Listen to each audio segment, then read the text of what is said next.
এই ঘাটে একটা boat, 2 number boat, 3 number boat, এই 3টা বোট উনি আজকে কাটবেন, এরপরে আমাদের এগুলো শুরু করবেন।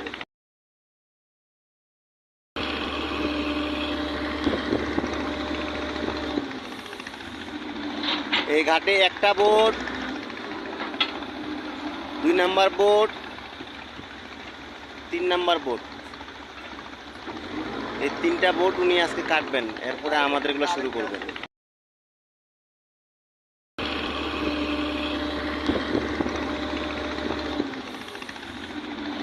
এই ঘাটে একটা boat, 2 number boat, 3 number boat, এই 3টা বোট উনি আজকে কাটবেন।